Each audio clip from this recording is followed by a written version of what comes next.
Is there something in your life that keeps reoccurring in different circumstances with different people throughout time? Because there's your lessons. Because yeah, you don't have to do hypnosis to find out what your life plan is. Now, what is it going to add up to?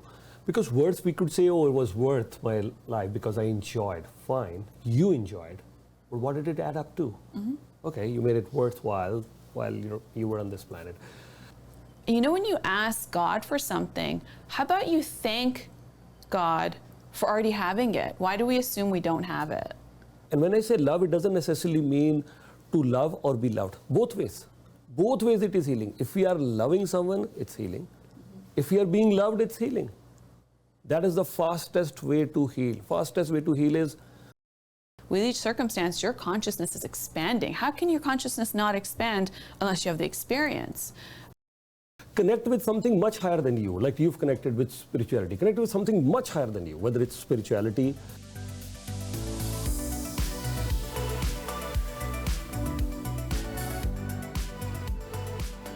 Hello and welcome to Food for Thought. I'm Ramona Singh and I'm always so happy to spend this time with you. Have you ever wondered what you're doing on this earth, what the purpose of all of it is? Well, that is our topic today. What are we doing on this planet? And joining me for this really important conversation is the group editor of Y Media, Yudhvir Jaswal. Hello and welcome. Thank you so much, Ramona ji. It's always great being with you here at Food for Thought, and this couldn't have been a better topic than today. Why are we on this planet? Yes, I wondered about this many times. Why are we on this planet? And I think there are many things that we do on this planet. From the moment we are born, the first things that we do is, of course, we all need to survive. We definitely need food. We breathe air. We drink water. But other than that, when we do so many things in our life, and I think we've all asked ourselves this question, why are we on this planet? And as always, I'll just share my experience at Food for Thought. Are these any definitive answers for you? Is this the ultimate truth? I don't know, but definitely I'll share my experience, my thoughts with you. Ramona ji. Yes, I think this is such a vast topic because there's so many ways of looking at it. I mean, religion is one sure way.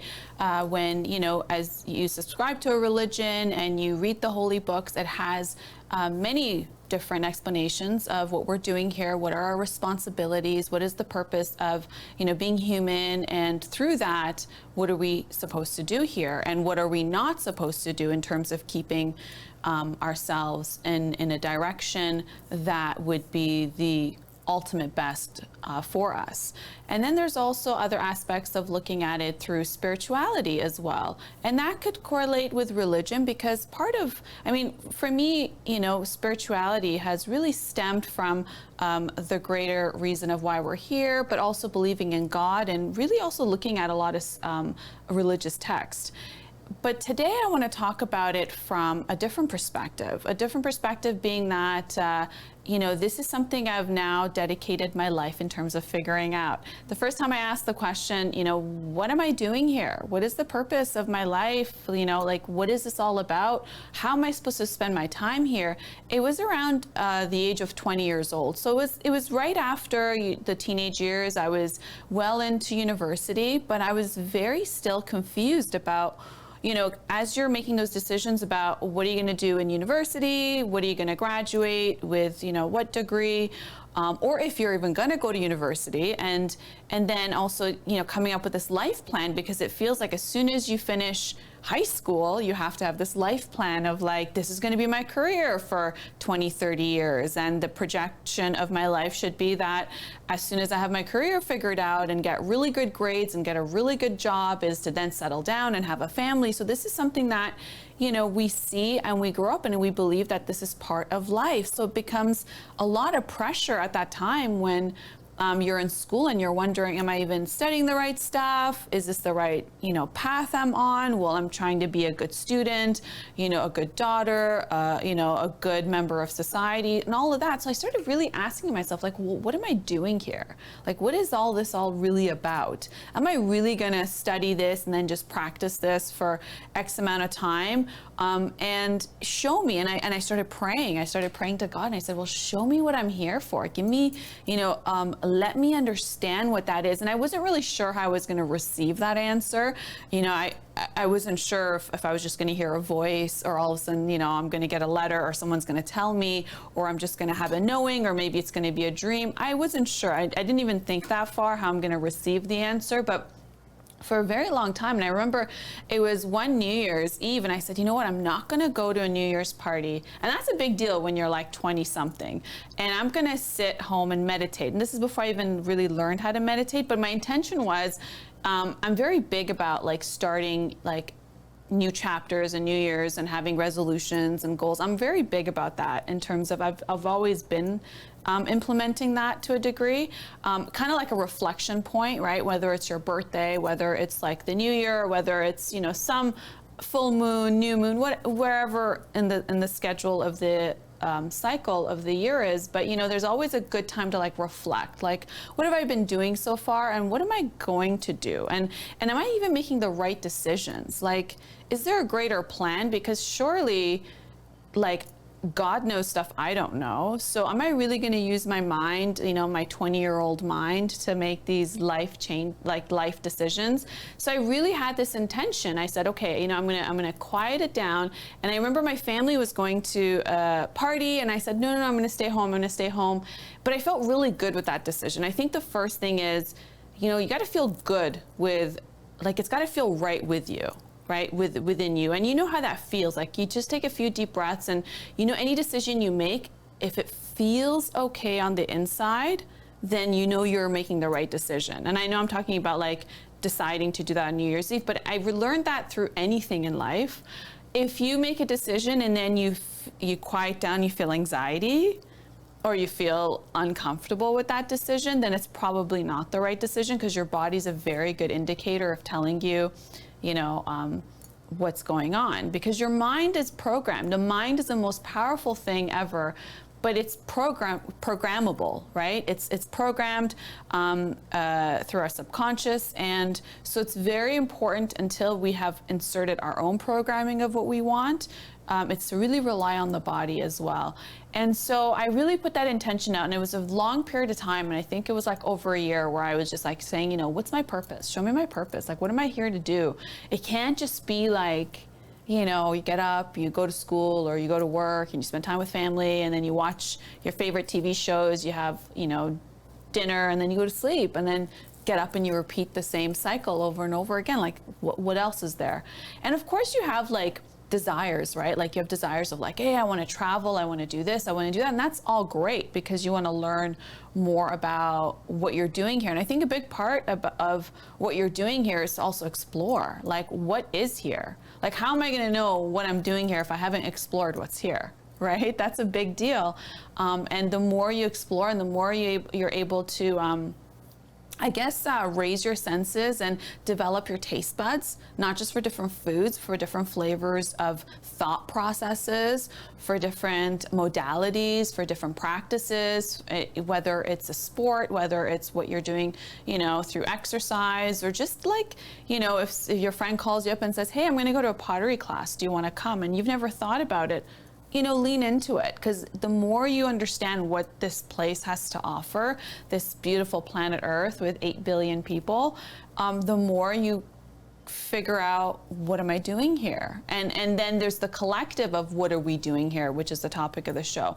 But more specifically, what I want to focus on is, since I've now dedicated, when I figure out what I'm doing here, then I figured out how can I help us all figure out what we're doing here? So really, this topic, thank you for the topic, is what I do with my time. So as a clinical hypnotist, what I do is, I'll meet with somebody, and it'll be a complete stranger, and they will want to, you know, they're going through their challenges in life, and they want to know, like, and usually they'll contact me as like the last person on the list, because they've already, you know, did their deep dive in terms of what's going on with them. They've already turned to their, you know, their holy person or their guru, and they've already turned to, you know, therapy, and they've already turned into talking to friends and family and reflection and meditation. So they'll come to me and be like, okay, you know, if there's something in tapping into your higher self and connecting to your subconscious, then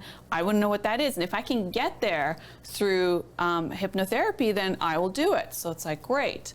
So they'll tell me about what's going on in their life. And then after we have figured out what the intention is for that day, like, what do you want to really, like, usually it's like, I ask, like, what is your intention? Right? Like, what do you want to accomplish? Like, what do you want to find out? And they'll have a series of questions about why did this happen, or why do I have friction like with my loved ones, or you know, why am I experiencing grief and loss? What really happened? All of those things will come to the forefront. But I think the beautiful part about listening to someone speak about their story, and that'll take hours, they'll talk about from childhood till that moment where they're sitting in front of you, is that they also get to celebrate all the like blessings in their life. Because rarely do we get a chance to sit and talk about our lives without interruption and have someone actively listen to us without changing the conversation on us, or you know, diverting, or like really genuinely like somebody hearing you. And when you get that ability to have someone actively listen to you, and you get to reflect on, like, since you were born, what was your relationship like with your family, with your siblings, your schoolmates, and, you know, you moved, and how was that like, and, you know, the greatest moments of your life, and the greatest challenges that you felt so far. And being able to process all of that, already that's very healing and soothing, to be able to, you know, really play your life as like a movie. That you know, as it goes before you. And then I also say, like, when someone says, well, I don't know where to start, I'm like, start anywhere. Like, what comes to mind? Because your soul has a plan. That's why it's here. Like, all of us have agreed to be here. Like, I'm not here against my will. My personality may feel like it is, like, oh, what's going on in the world? Why am I here at this time? It's so difficult. Our personality will feel like we're here against our will, or we're subjected to certain realities that we may not like. But on a soul level, this was the soul plan. All 8 billion of us here have decided to come here and be here in this, you know, in this form, in this physical form. And it could be some souls are newer. Some people, in terms of their physical incarnation as a human, is newer than others. And so, you know, some of them will have a harder time in terms of, you know, what's going on here, because it is dense. The emotions that are here on Earth are dense, but there's also a lot of beauty in it, right? The density is like, you know, loss, right? Like any ill feelings of, like, whether you disagree with something and if that creates any friction. But I think loss is one of the major things. Disappointment, when we, you know, turn on the TV and we see war and we see destruction and we see carnage, there's that. But then there's also the beauty when you turn into nature and you see colors you can't imagine. You smell the fragrance of nature. You get to experience love from friends, family, or when you watch something so beautiful and you can connect with that emotion. So Earth is really, you know, and this has come through many different sessions where it's been documented, is that Earth is a school. We're here because we get to learn the most here, because everything is available to us here, from the greatest joy to the greatest sadness. The range of emotions, the range of experiences, the range of reality that we could subject ourselves to is available here. So what happens, and I always remember when you say that, you said, you know, you could go up on the Himalayas and you could just meditate and be like, I'm just going to spend my life here. But then what do you really learn?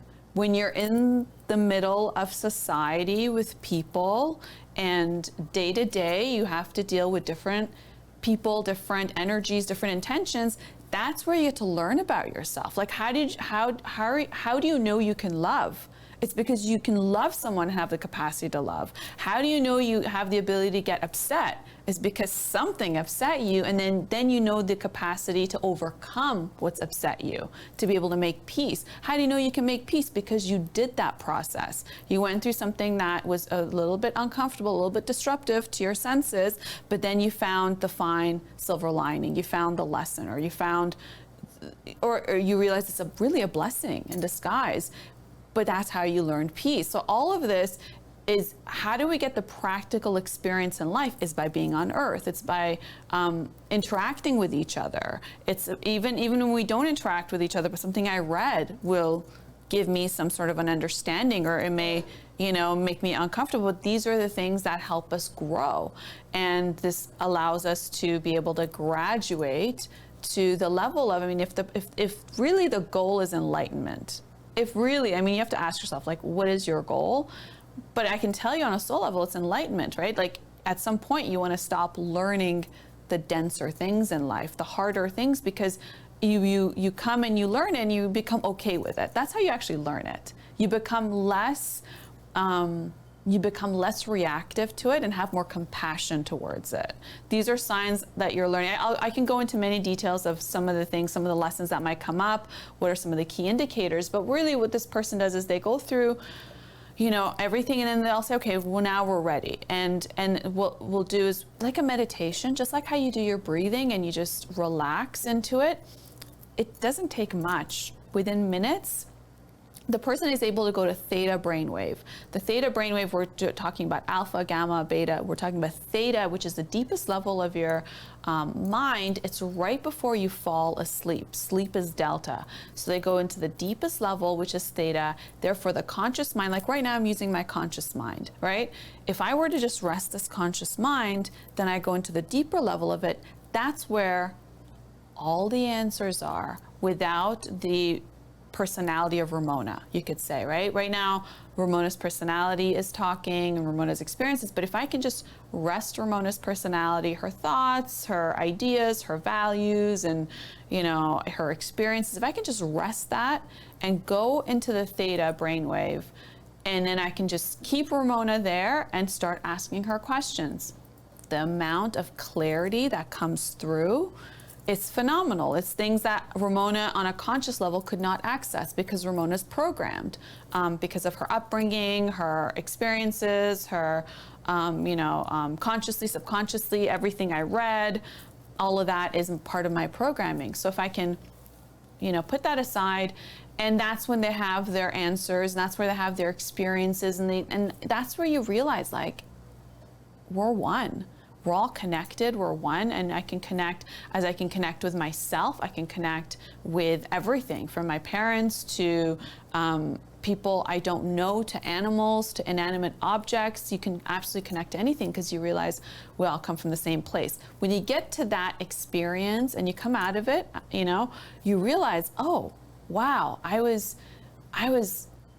bothered by things I shouldn't have been, or, oh, that happened because it gave me this understanding, because we're here to really have this fundamental experience. It's like the difference between if you were to go to school for an education, like engineering, for example, and you graduated as an engineer certified, but then the years you practice in the field is what then uses the knowledge that you picked up intellectually in a practical sense. And sometimes it'll go beyond the intellectual, because because schooling doesn't cover everything, right? You apply the knowledge base, and then the practical aspects of it on different projects and different understandings, and over time with innovation, really then gets you into the depth of things. Well, that's what our soul is doing here. It's coming into the body, and in this physical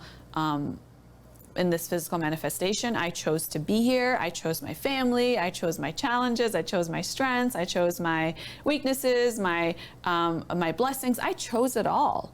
And through the experiences I have, then my soul said, oh, okay, you get to learn this part too. Oh, you get to experience that, because you're not experiencing the same thing twice. But I'll go into more detail about things to look out for when it comes to really, like, what is your purpose? Because we all have here's the thing. Like, I'll have a different life plan as opposed to you and everyone else. But then there is the collective. There's the collective consciousness, which really then ends up just coming down to love, harmony, compassion. And if you can make decisions in your life in terms of what you're doing here that will make you a more loving, more kind, and more compassionate person to yourself and to others, then you're doing good things. And so really, what do you got to do? You got to do the Ho'oponopono. You gotta say, I'm sorry to myself because, for everything I put myself through, and I'm sorry to the people that I put things, I said maybe something that upset them, maybe my behavior, maybe from a different lifetime, because the people that are in my family circles, these are people I've had past circumstances with that I'm here to now cleanse out the karma. I'm sorry for things I'm not even aware of. I'm sorry for ancestral stuff. I'm sorry. And then from that, you say, like, please forgive me. Because the forgiveness, you got to request it. Saying sorry without forgiveness, like it's kind of incomplete. So, you ask for the forgiveness, and you got to forgive yourself. You got to forgive yourself for, like, in my past lives, maybe I did tremendous, horrible things. Like, look at our human history. Look at all the wars. Look at all the the colonization of countries. Like, look at ethnic cleansings that we've had. Look at imposing religion on others. Look at all the things that is our human history. Collectively, we've partaken in that. It's easy to stand here and judge it today, but in a past life, energetic, like, I've probably contributed to that. So I'm sorry, and then please forgive me. I wasn't aware. It was something that I learned from an experiential place, but I'm sorry. I have a higher consciousness. Our consciousness expands with each life, with each experience, with each circumstance. Your consciousness is expanding. How can your consciousness not expand unless you have the experience? And then you get to even process the experience. And then you realize, oh my goodness. So, I'm sorry, please forgive me. And then there's gratitude, there's thank you, because yeah, you're forgiven. Yeah, you're like, when you ask God for something, how about you thank God for already having it? Why do we assume we don't have it? What if you already have it? You just don't know you have it. So how about you say thank you for that? Like, thank you for giving me this opportunity. Thank you that I'm alive right now, and I get to do something so profound for my soul's journey to be a better person, to energetically not just uplift myself, but my family, my friends, and as a byproduct, put more joy into this space that we're in, which connects us. It actually does connect us. So thank you for that. Thank you for even the knowledge of understanding that capacity. That's a great thank you. And then of course, everything's got to be sealed in love, because the highest light of everything is love. That will heal, your body. It'll heal the cells of your body. It'll heal your mind. It'll heal your soul. And it's not like, it's not a subjective love of like, oh no, I only love my family, I only love my friends, I only love my pet, I only love my car, my work. No, it's the love for all of us, because who I am prejudiced towards today might be me in the future. Like, because I'm supposed to learn that. I'm supposed to have this expanded consciousness to learn that if I judge you, I might be on the other side of being judged. And so there's just so much of that. And I think if we could just like slow down a little and come back to ourselves, all these answers are within us. Like, these are things that you'll figure out the moment you close your eyes and you breathe and you connect with yourself. These will come to you. You don't need someone to tell you that you're alive, you're this. This is all stuff we can experience. But that's that's on a macro level, but we'll go into micro after I hear your thoughts. Yeah, first of all, thank you so much for sharing all these thoughts. It was amazing to listen to your experience, and since you shared your experience, I'll share a few experiences. And certainly I've noted around 5 or 6 points from your conversation, so I'll maybe add on to those 5 or 6 points as well. First things first, I think, as you were discussing, and thank you for bringing up this topic, this was your idea. And I'm sure most of us do ask ourselves at certain stages in our life, why are we on this planet? Yes, of course, there are millions and billions of planets, but why are we on this planet? We can talk about that scientifically as well, and then from the spiritual aspect as well, and so many different aspects. I think the moment that we are born, and I'm only going to share from my experience, the moment we are born, first thing is survival, because that's part of the evolution. Because if we do not survive, then nothing will exist. We cannot really ask ourselves this question, why are we on this planet? So I think the first thing, the moment we are on this planet, why we're on this planet, first of all, it is to survive. Definitely it is to survive. And this is a very basic thing, but it is true. And it's the Darwin theory, the survival of the fittest. So if we are not surviving, then maybe our cognitive brain or the spirituality, whatever we're trying to discuss, nothing will be able to discuss. So for survival, we definitely, what are we on this planet? Basic things, definitely, we need to eat, we need to breathe. When we grow up, again, the same stuff that most of us do. We go to school, we try to learn, we make friends, we make a career, we might find as a partner, we might have kids, then they might have kids, we might become grandparents, so we might retire. So this is basically a part of life. But then maybe you asked that question in your 20s, you said that, and somebody could ask that in their early teens, or someone could ask that in 30s, 40s. But in my case, I definitely asked this question many times during my life. Maybe in my 20s I did ask, because my parents, they took me to a religious place. So after 20s, then in 30s, 40s, and then till date, I'm trying to explore this. And if I may say one word, why are we on this planet? And that very much aligns with the evolutionary process. I think we're on this planet to evolve. And this is an umbrella term that I'm using. We're on this planet to evolve, and there are so many other aspects to this term evolve that I'm using. First of all, it aligns very well with the evolutionary process. Everything has evolved. I mean, life started in water. Scientifically, it has been proven. If we go back a few million years ago, did we exist in this shape and form? Certainly. Did life exist 10 billion years ago? Absolutely not. Did life exist 5 billion years ago? No, life didn't exist. So there was nobody really asking why we are on this planet, because life didn't exist. So this question did not exist. So this is all part of the evolutionary process. Life came on, then from life in the water, then there were like tortoise, it can live in water, it can live in water. Many of the dinosaurs, they could live in water, they could live on planet. Then it evolved, and then we had species which could only live on the land, and then mammals and so many other things, then our ancestors, and then apes, then we came on this planet. This is all part of the evolution process. So first things first, I think, why are we on this planet? To evolve. That's number one thing. This is what I found. And I'll break it down into 3 or 4 main parts, and then maybe once we go further after your few things that you want to add, then I'll discuss more in detail. I'll take a very quick example here. And this is what I want all of you to imagine right here, and you can also imagine, I'm also imagining. I'm in a flight right now, and the plane has just taken off. And I don't know where did the plane take off from? And I don't even know what the destination is. I don't know how many hours is it going to take. Is this a connecting flight, or that will be my final destination? I do not know anything. So I'm in this plane right now. I'm going to compare it with life.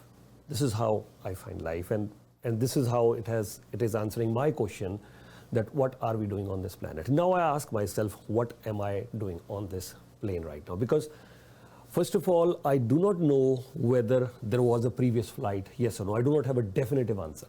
So, and I do not have a definitive answer. I might think this is a connecting flight when I reach my destination.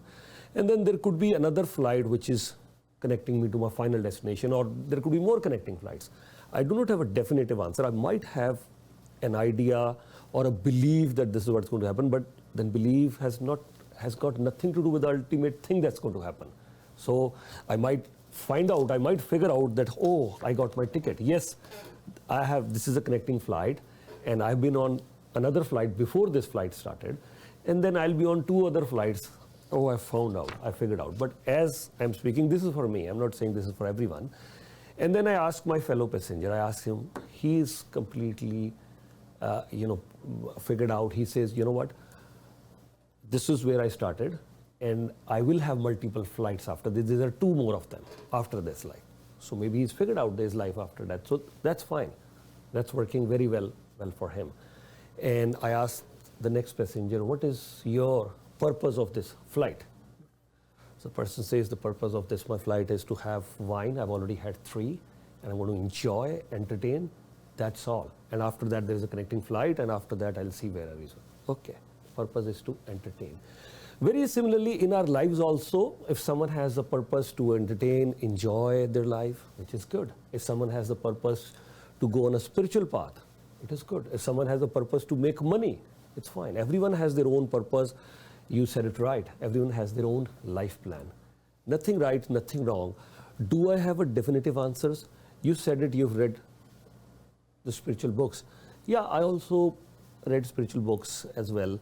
Maybe I couldn't figure out, maybe my interpretation was not that good.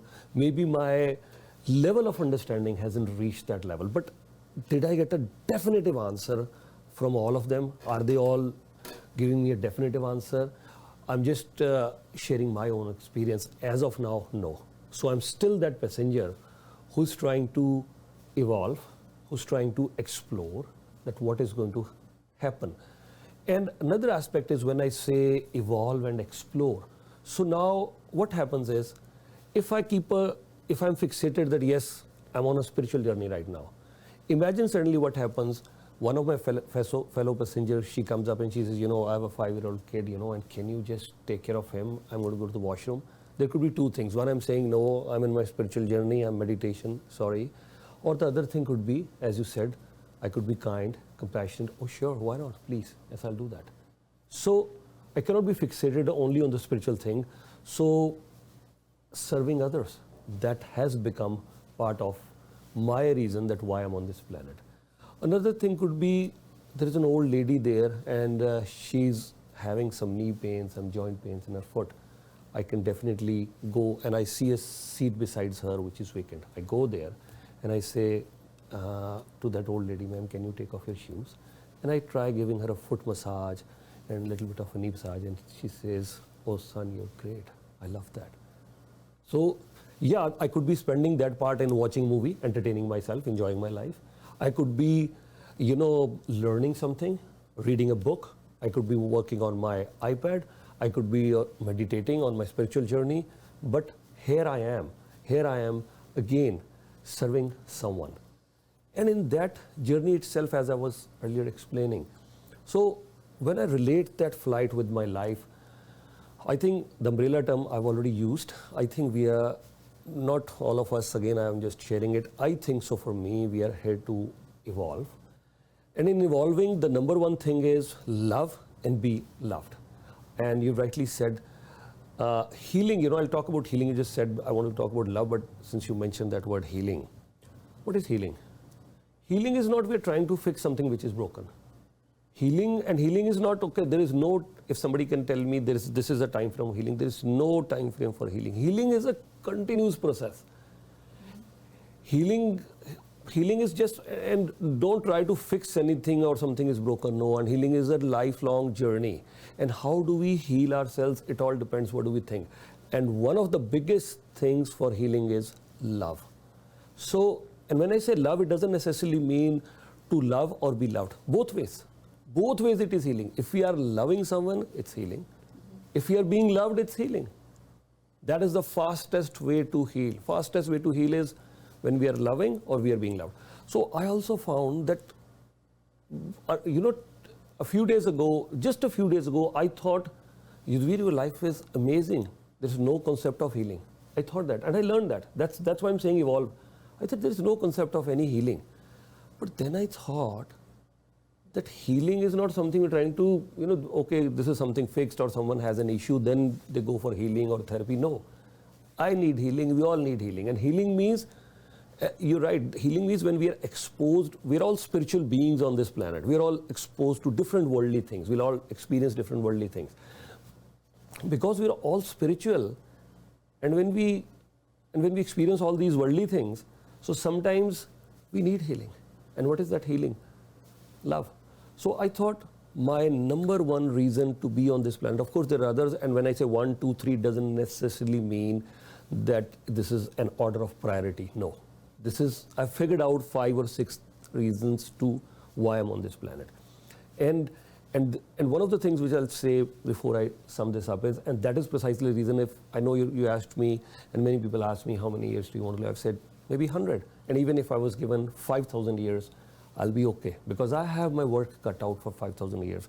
And today, if I think these 5 or 6 reasons why I'm on this planet, I can even live here for 1,000,000 years. I will never get bored. I think so. Again, whatever I'm saying, I'm just sharing it right now from my experience. And that's why I'm emphasizing on the word evolve. Maybe if Ramona ji and I would do a show a year from now or 2 years from now, our idea of why we are on this planet could evolve. It could be very, very different. So number 1, love and be loved. Second is gratitude. Of course, we're on this planet to appreciate. A person sitting on this flight can look outside the window and appreciate, wow, beautiful nature, so many good things. So second thing is live in gratitude. I think that's why we are on this planet. Number 3, to serve. To serve others. What else could be my purpose of life other than this? To serve others. If I can bring smiles on anybody's face, if I can make anybody feel happy, if I can support anyone, if I can serve anyone. So I think so my reason on this planet is being justified. And another aspect is to, of course, to entertain, enjoy, and evolve and learn on the spiritual journey as well, while we are exploring. Have I arrived that we all should have a purpose of life? No. As much as I believe it for myself that yes, we should have a purpose of life, but do I have a definitive answer that everyone should have a purpose of life? I think even if you don't have a purpose of life, it's fine. It might work well for you. I have a purpose of life. I've defined all these things. I am trying to figure out that why we are on this planet. But if you are not even trying to figure out why you're on this planet, maybe it's worked well for you. And I'll just share one last reason that why I'm trying to figure out why I'm on this planet. Because one thing is sure, the only definitive answer among all these questions I have is we all are going to leave this planet. So when I'm going to leave this planet, I do not, as of now, at this age, I do not have any regrets. And when I'm leaving this planet, I do not want to have any regrets. So while leaving the planet, if I do not want to have any regrets, I want to explore all the possibilities. Maybe I won't be able to explore, but I'm trying to explore all the possibilities in the limited time, resources that I have right now, so that I have minimum regrets when I leave this planet. Yes. So I'm going to tell you from experience, in the deepest level of the mind, in the theta brainwave, I've had the experience of being able to go to the other side. So I experienced a life, because they're all there. It's like the Akashic records. There's records of every life you've lived under every circumstance, and so I was able to, this is when I had somebody do this for me, a really great practitioner, and I was able to go onto the other side, passing away from that life, and when I say this is experiential, I meant like your entire body shifts, like when you feel like you're on the other side. And this is how powerful the mind is. The mind has all of that, as long as you remove the conditional thought process of, Ramona's personality. And going on to the other side, I was able to see my life review. This is what my life was. Okay, this is what I had intended on learning. Did I learn the lessons I came? So when we talk about purpose, it doesn't necessarily mean what is the purpose, like what is the job you're going to do, what is the action. The purpose is your life plan, your soul. So we are governed by spiritual law. I know we think we're governed by human law, like the traffic law and the Highway Act and then the criminal law. Yeah. Okay, we're governed by those, and we have politicians that will introduce legislation, and we'll have police officers that will enforce the law, and we have lawyers that get to interpret the law, and judges who make a decision on the law, yes. But everything else, because we're energy, and our connection to everything else is energetic, therefore our thought processes manifest and create, and our intentions, therefore we're governed by spiritual law. And so knowing that, what happens is, on the other side, your life, and this is my experience, and other people I've had the privilege of having them go on to the other side, is they come up with a life plan. I'm gonna come back. So we know, like, the concept of like Judgment Day, where all your stuff comes to you and you get to see and hear what it all means. Well, it's kind of like that, but you have the souls that you had this life experience with, and then you say, oh, we had planned that we were gonna learn this together. Oh, it didn't go so well this time, did it? Oh, I guess and then, okay, well, let's do it again. But this time, when we go back, we're gonna reverse roles, and so you go back with the intention, because then you get to experience what that person went through based on what you said and what you did. And you're like, oh my goodness, and you feel, I shouldn't have done that. Okay, now I need to learn that lesson. So we ourselves, when they say like we're our own worst critic, or we judge ourselves the most, it's true in a way. On a soul level, we've decided, okay, well, I didn't get these things right. I want to learn this, and I got to experience it on earth, because that is where I'll get to learn it. And so when we talk about purpose, it's not one or two things. It's, what is your life plan? Everyone has one. That's why we're here. Impossible you're here without one. Your soul has what it is here to do. It's chosen your parents, it's chosen your siblings, it's chosen your spouse, your friends, your work. It's chosen all the circumstances to give you the opportunity to learn it and graduate from it. Because the lessons are only learned, like, how do you graduate? You go to class.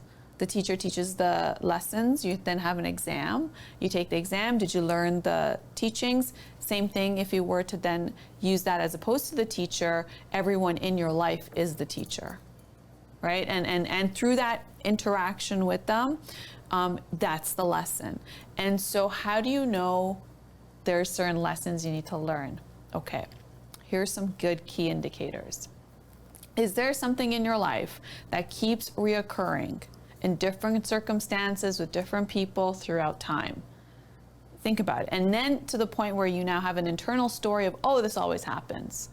If you can think about what they are, if it comes to mind, usually it's the first few things that come to mind, intentionally really jot it down, because there's your lessons. Because you don't have to do hypnosis to find out what your life plan is, but if you use your mind, you can tap into a lot of it. And so if there's things that are reoccurring in your life that you say, you know what, I wish it wasn't reoccurring. Okay, so here's your opportunity. The reason it's reoccurring is because the universe and the greatness of it is giving you the opportunity to learn that lesson and graduate from it. So you no longer are the student of the lesson, but therefore you are the practitioner of that lesson. You've graduated it. You can teach someone else. You can understand it. You can explain it. So now here's the other thing. Let's just say you find out what that lesson is. It could come up in many different shapes. It'll keep showing up with different people. It'll keep showing up in different circumstances. It'll be usually the same theme, and it's not a coincidence, right? It's not bad luck.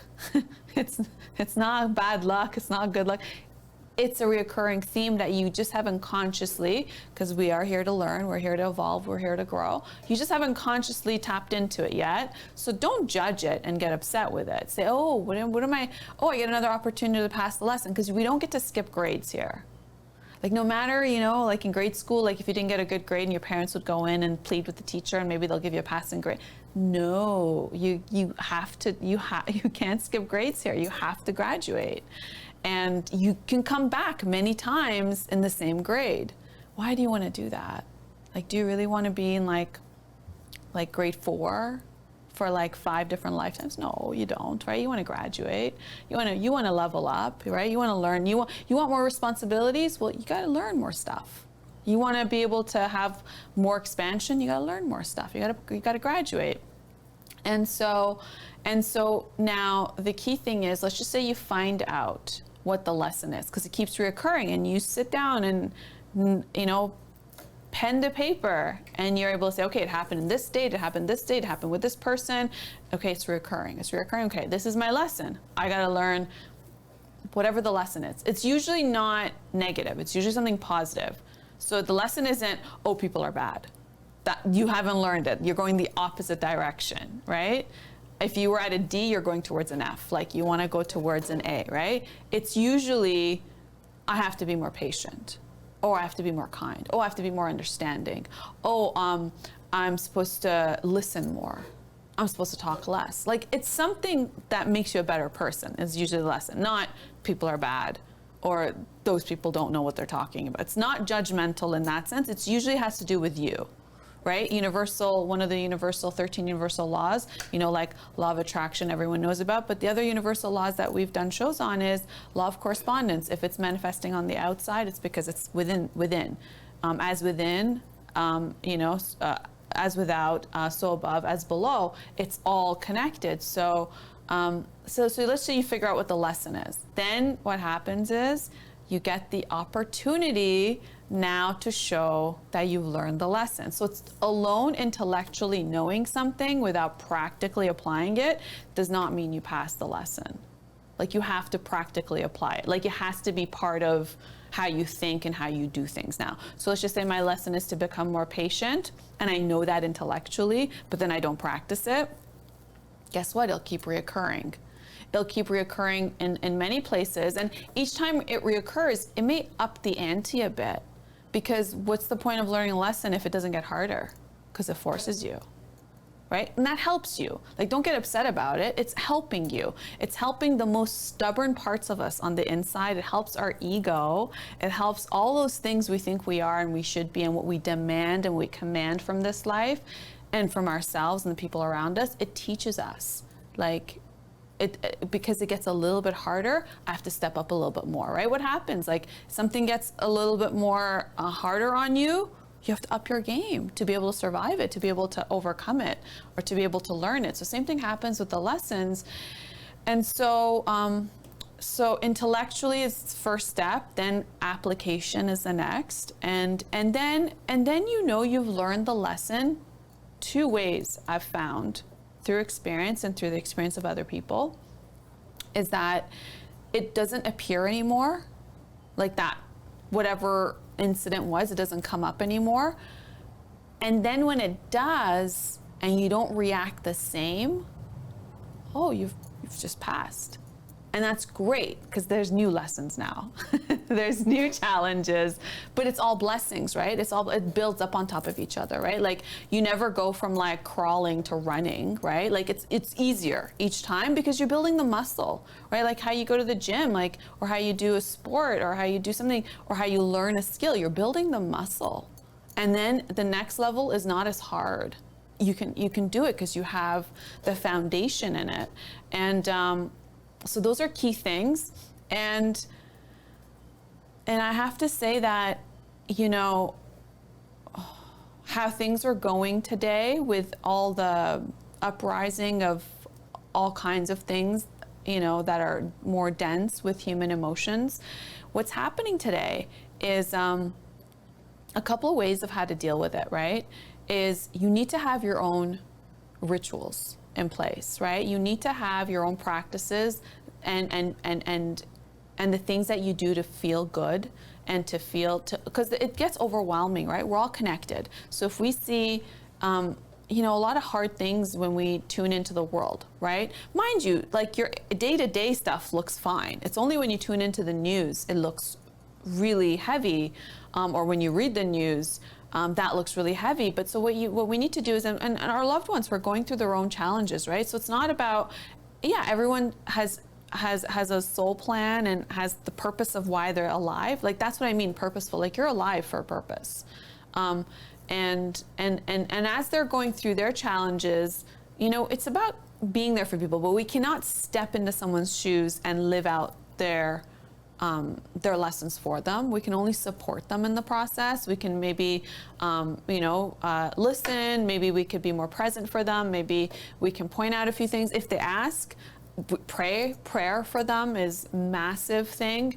But I think it's about also having your rituals, like, do you need good sleep to be able to function? Okay, do it. Sleep is healing. Food is healing, like good quality food. That's good for the gut. That's good for your body. That's healing in many ways, because vibrationally, everything's manifesting from the physical, body. What happens to your thought process and your learning if your body's being depleted, right? Your body has to be kept optimum, right? So sleep, liquids, right? We gotta be able to digest all the stuff that's happening to us and around us. You gotta pray. You gotta believe in something, right? Even if it's just meditation, even if it's, maybe you don't know God exists, but you've been taught a prayer, say it. Does it make you feel better? Does it calm you down, right? Good. So lean into the things that are grounding you more, bringing you back into yourself. And maybe you gotta do that once a day. Maybe you gotta do it twice a day. Whatever the case is, have these things, just like how, I have to breathe and I have to blink and I don't have I'm not even conscious anymore. It's part of my survival. There's certain activities that you have to incorporate in your life on a daily basis to be able to keep you vibrationally higher, to be able to raise your consciousness, because it's very easy to go negative. It's very easy to get pulled, right? And also, do you have people that can vibrationally raise you? Is it your pet? Is it your partner? Is it your best friend? Have those people and reach out when you need to. Definitely, because, there's so much going on, right? And there's only so much your positive frame of mind can take you. There's so much that, it's having the cohesiveness of the environment. Where would you be today if you didn't have the people that you love around you, that you work with and you deal with on a daily basis? Where would you be? Emotionally, mentally, physically, psychologically, right? It's very important to have that. And if you don't have a lot of that, then create those relationships by being that for other people, right? Find more of those connections. And I think having that on a daily basis, just like how you eat and sleep on a daily basis, will help not only get us through these more difficult times, but it helps energetically other people as well. As you work on yourself and you raise yourself vibrationally, and we always focus on the map of consciousness, it also lifts other people around you. Impossible. You show up smiling and hugging your loved ones and they're gonna get upset. Impossible. Even if they were upset before, they may laugh because they think you're being silly. Whatever the case is, right? We always lift. The other thing I want to mention is, as we're all going through our own life plan that we're here for, and learning our lessons and overcoming it, and growing to be the most best people we can be on a conscious level. It's also, what can I do for someone else? Like what you said, service, so important. So maybe maybe the resources aren't there or the time isn't there for what some other people can do, but surely a good prayer for someone is service. There's so many people who are alone, and I think no matter if you have your rituals, I learned this and I was in yoga class, and I mentioned this before, and I heard this recording and it really stuck with me. It was, the recording had said, it was this guy speaking, and he was saying that, what we need for survival is food, shelter, and human connection. Everything else is a bonus, and it's true, right? If you don't eat, obviously you're not, and drink, you're gonna not survive, right, after a duration of time. If you don't have shelter, from the elements, from the environment, it exposes you, and that's also time limited. And also, if you don't have human connection, your mind will regress, right? Your thoughts, everything would regress. We need human connection. That's why we're here. That's how we're going to learn. That's how we're going to grow. That's how we're going to get love. That's how we're going to receive love, how we're going to give love. So we need connections. And so there's so many people who feel so lonely. And so when you look at, and you know that if you're coming back, you could be in those shoes too, or maybe you were in that. But even if you're never going to be Imagine going into an old age home and just sitting with someone. Usually they're there because they're not with their family. And who knows how often their family can come visit them, or if they have any family members left. Like if you're gonna live for another 5,000 years, you may come to a point where you don't know many people if you're not making friends. And everyone you knew and everybody you loved is no longer around, but you're still here. But maybe you feel lonely. And so imagine you go sit with somebody. Do you know that there's in the hospital, the area for newborns, there are newborn babies there whose mother cannot be there to hold them for whatever circumstances, maybe, you know, it's health reasons, whatever the case is. And so there are volunteer positions where you go and you just hold these babies because they need, for their survival, they need a human connection. They just need to be held. And that's it. And if they don't have any loved ones who are there to hold them, it lowers their likelihood of survival. And so just the connection, like, does a baby understand what you say to it? No. But does it know it's connecting with you on a human to human touch? Yeah. Does it need it? It needs it for survival. So there's so many things we could do while we're here to not just like make it easier on other people, but it also makes it easier on us. Like, how many times have you felt really down about something, or maybe just energetically lower for a bit? And that's normal because we're here and we're exposed to so much, and you know, that's our part of our learning abilities to experience all those ranges of emotions. And then the first thing you do is like, I should go and like serve. Because when you get out of that and you're able to do something good that brings a smile to someone's face, or you were just helpful, even if you don't see a face, but you know you were part of something that was contributing to something that was perhaps meaningful, it makes you feel useful, right? Like, what is, at the end of it, like, I always ask, like, what is your life worth? Like, what is my life worth? At the end of it, like, what is it worth? You get to be here, you get to do all these things, fantastic, but what is it worth? Like, what is it summarized to at the end of the day? And sure, like, you know, I think as in the world of like, you know, yeah, you know, yes, work, you know, learn your skills, accumulate wealth, share your wealth, you know, be famous, you know, obtain leadership roles, fantastic, that's great. And we need those things. Of course, we need all those things in society. But then at the end of it, like, what is it worth? Like, all the time you spent on what, and what is that all about at the end of it? So I guess it goes back to the question of like, what are we doing here? So as you've picked up your experiences and your skills and your resources and your net worth and your ability to perhaps think about or articulate it, then how can you contribute? Because that's what your life is worth. It's your contribution, right? Like, to self, that's your responsibility. Because guess what? You'll keep coming back and repeating the same grade. It's your responsibility. You have to take care of yourself, yeah. But the greater reason is, like, what is your life? Is your life worth just focusing on yourself? Is that good? At least you are responsible for yourself, and other people didn't have to be responsible for you.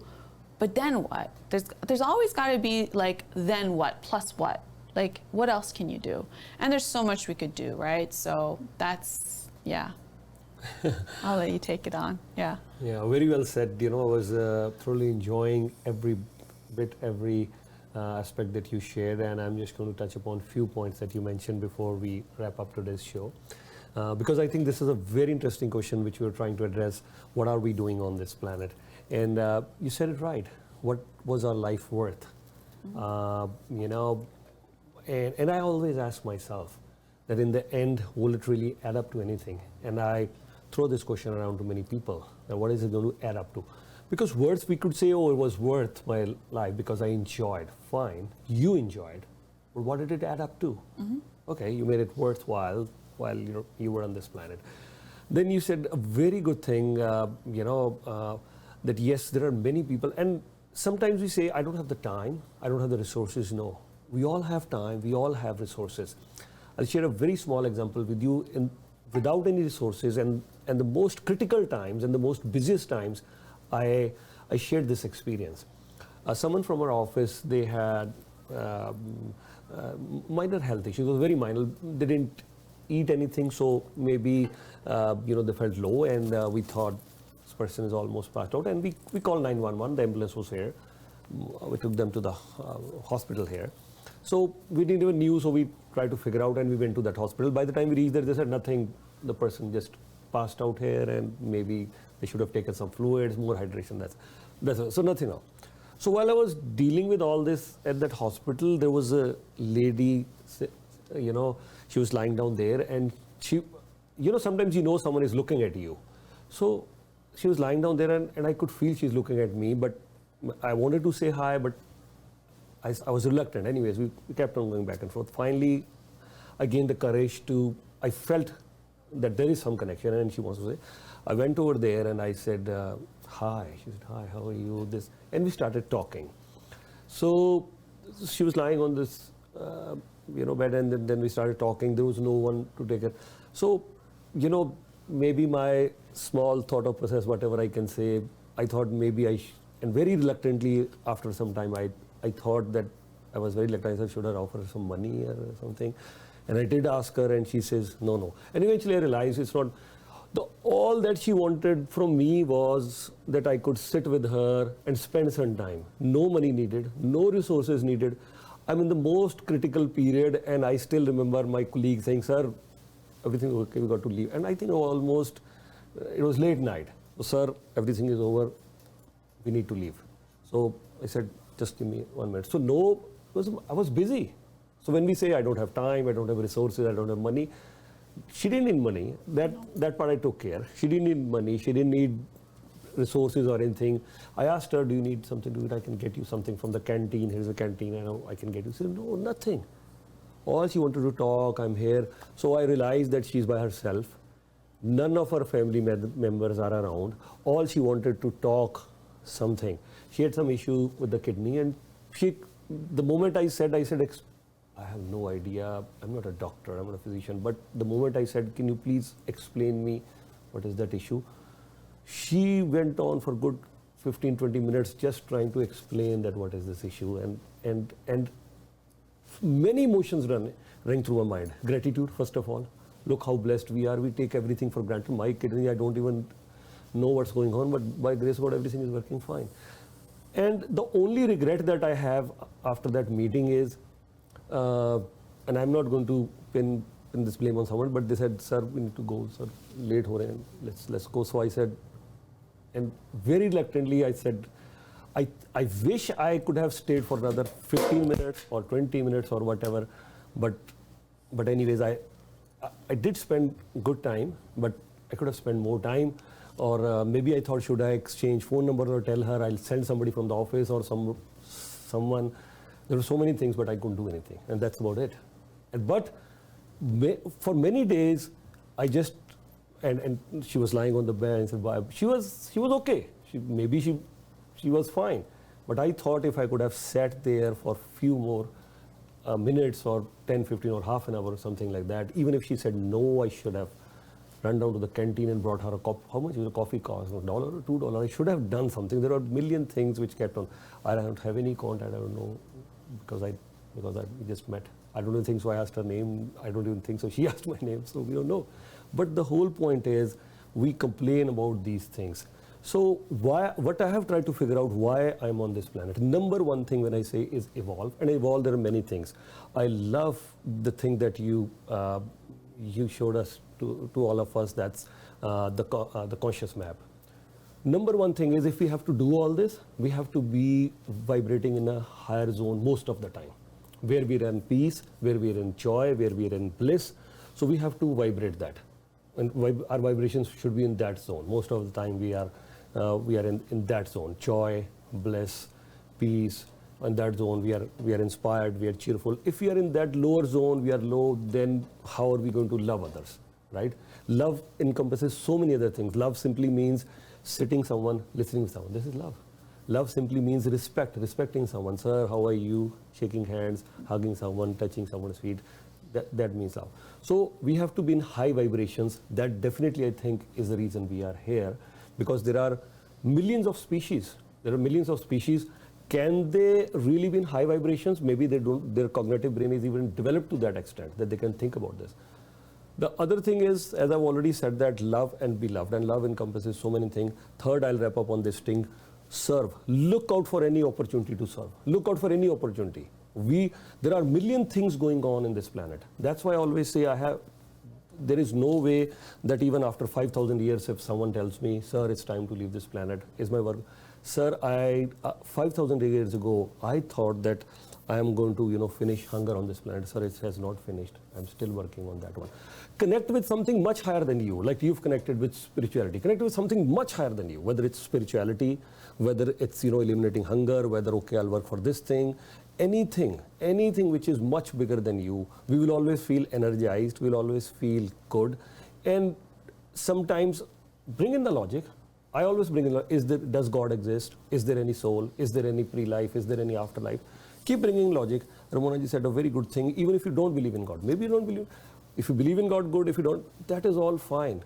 But someone sitting in front of you, needing any sort of service from you, that person is in front of you. You don't need to start analyzing, does God exist or not. If there are people sitting in front of you, and there are millions of opportunities on this planet, millions of opportunities on this planet where we can go ahead and serve someone. When I say evolve with our vibrations, evolve in loving each other and be loved, evolve in respecting each other, evolve in serving others. When I say evolve in learning. If I wasn't, if you weren't reading all this stuff or not bringing awareness, whether you're tapping your internal energy, consciousness, soul, God, if you were not bringing in this awareness, if you're not learning, as I just mentioned, just few days ago, healing us. I learned this thing. It's a very recent thing that I learned. I thought healing is as if for people who go something broken you have to fix, someone who has some challenges in their life, their mental health, that is healing. So, but then I realized no, healing, because I feel it was with that lady, it was a healing for her as well as healing for me as well. I got healed. I felt I'm alive. I felt I'm human. Because other than that, I'm at work reading news, I'm at home, I'm doing something. But this is the time I'm alive. This is the time I feel my soul is being liberated. My soul is saying, I'm so happy. We're doing something, we're serving something, we're loving somebody, we're vibrating at a higher level. As much as they were calling, I said, okay, I have to leave. So the whole point being, I'll sum up on this one, why are we on this planet? I think go out, evolve, as much as Ramona ji was saying, yes, making good careers, learning, finding a life partner, having kids, becoming grandparents, the house, the other things which are fine. I will not comment anything on that aspect, but I think very important for us to love, be loved, serve and serve others.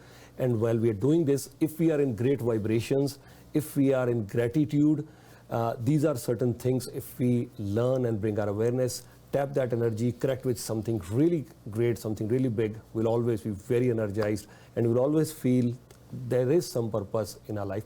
And I'll sum up on this one, even if you don't have any purpose, that's fine. That's fine. I mean, I'm not trying to impose this thing that we should 100% explore why we're on this planet and there has to be some purpose. There is God. No, I'm not trying to impose anything. I'm sharing my thought. I think there are so many purposes that I'm on this planet. Ramona ji, wish we had more time, but thank you so much for bringing out this topic. I think I thoroughly enjoyed this topic and I hope our viewers too enjoy this topic.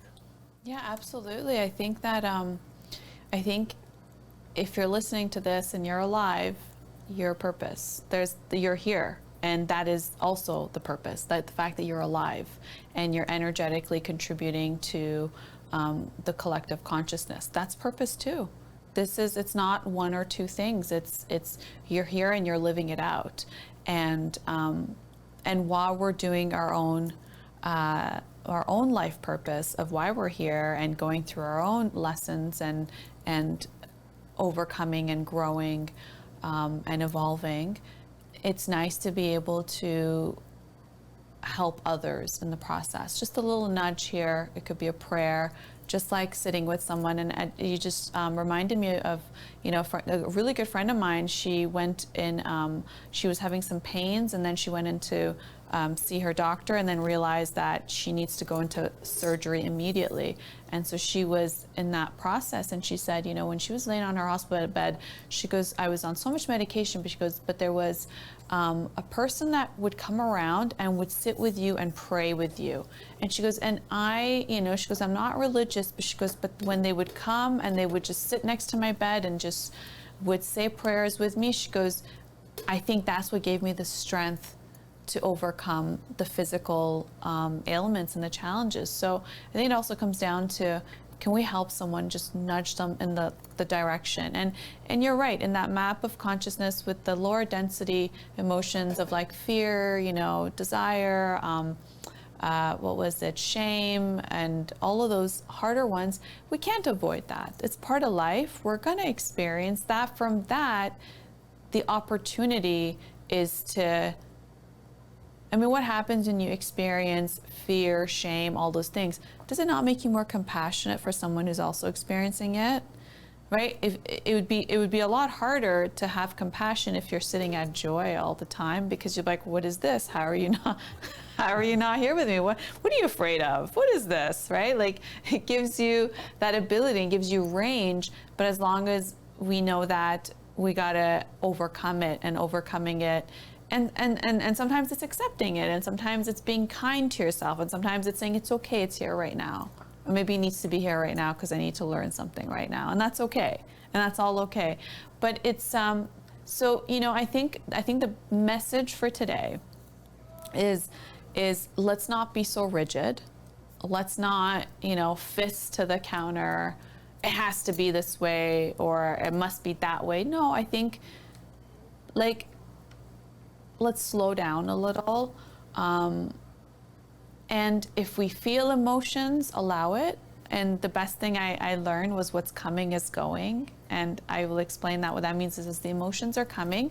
Don't think like, oh, I'm regressing, or oh, I'm going to stay here. No, it's coming to the surface to leave. These emotions could be there from different lifetimes. It could be there from when you were a baby and you weren't held. It could have been from any point that you're just not conscious of. The emotions that are coming up, and if it doesn't feel good, it's okay. If it's coming, it's leaving your energetic space, your energetic vibration, and so allow it. And what I would say is, when these emotions come, don't try to say, oh, I'm not feeling it, I'm going to be joyful. No, allow it to come. You don't need to own it. You don't need to identify with it and say, this is part of my personality now. Right? Oh, I feel this and this is who I am now. No, it's not who you are. It's just something that needs to come to surface to leave. And so observe it, give it room. If you need to cry, cry. If you need to laugh, laugh. If you need to do whatever you need to do, whatever feels right in that moment, do it. If someone's going through that, give them the space to do it. Don't judge them, because everyone's different. You don't know what their life history is versus yours. And I'm talking about their soul history. I'm not talking about, oh, I've known you since you were born. I'm talking about, you don't know where they come from a soul line and ancestral line. You don't know, right? Just like you don't even know your own until you become aware of these things. So so what's coming is going, and go through the process. And I think, you know, if we can just take one step at a time, and with each other, through sometimes that could feel like challenging, but keeping your rituals that will take your higher vibration, will allow you to you know, feel a lot better when things are happening. Even maybe not in your life, maybe your life is a fairy tale, which is fantastic, but then there's your loved ones, and then there's the person to the left and the person to the right and the person in front and the person behind. And I think when we hold hands in that sense, maybe not physically, but energetically, in thoughts and prayers as well, we're able to usher in to a place where we need to be. And so thank you for listening, and thank you for being part of this conversation. And, you know, I think at the end of it, I think talking today made me realize we got to figure out, what is your life worth? Like, yeah, it's good to ask, like, what am I doing here? But like, since I'm here, what is it all worth? Yeah.